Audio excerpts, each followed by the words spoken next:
ወንድ ልጅ አያለቅስም ይላል ተዋናዩ ድዋይን ጆንሰን። በድብርት ምክንያት እያለቀሰ ይውል ነበር ቢባል ማን ያምናል? ወንድ ልጅ አያለቅስም ብዬ ስላደኩ ዲፕሬሽን ከበደኝ ይላል ዋይኒንግ ጆንሰን። በአንድ ወቅት ዲፕሬሽን አጋጥሞት ነገር ዓለሙ አስጠልቶት ነበር። አንድ ቃለ መጠየቅ ላይ ወንድ ልጅ አያለቅስም ተብዬ ስላደኩ ዲፕሬሽን ሲያጋጥመኝ ማልቀስ ፈራው።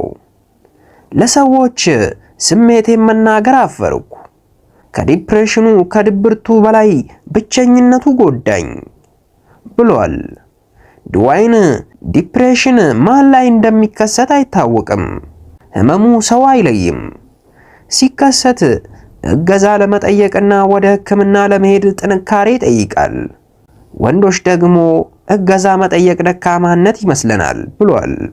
ዲፕሬሽን ውስጥ ስትሆን እንዳንተ አይነት ስሜት ሌላ ሰው ተከስቶ የማያውቅ አይመስልህም። ነገር ግን አንተ የመጀመሪያው ሰው አይደለህም፣ የመጨረሻውም ሰው አትሆንም። የመከፋት ስሜት፣ ተስፋ የመቁረጥ፣ በራስ የመተማመን መውረድ ከ6 ሰዎች አንዱ ላይ የሚከሰት ነገር ነው። እኔ ለመጀመሪያ ጊዜ ዲፕሬሽን ሲያጋጥመኝ ይህንን የሚነግረኝ ሰው ቢኖር ኖሮ ብዬ እመኛለሁ ብሏል። የአእምሮ ህመም ጾታ፣ ብሔር፣ የኢኮኖሚ ደረጃ ያለው ተክለ ሰውነት አይለይም። ማን ላይ እንደሚከሰትም አይታወቅም።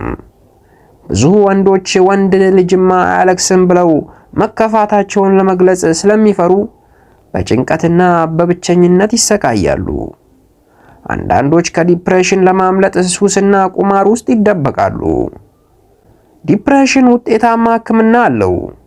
እገዛ መጠየቅና ወደ ሕክምና መሄድ ደካማነት ሳይሆን ጠንካራነትን ነው የሚያሳየው ብሏል ዋይኒንግ ጆንሰን። እናንተስ በዚህ ሐሳብ ላይ አስተያየታችሁን አስፍሩ። ያጋጠማችሁም ካላችሁ ሐሳባችሁን አጋሩን። ይህን ቪዲዮ ላይክ፣ ሰብስክራይብ ያድርጉ። ይመቻችሁ።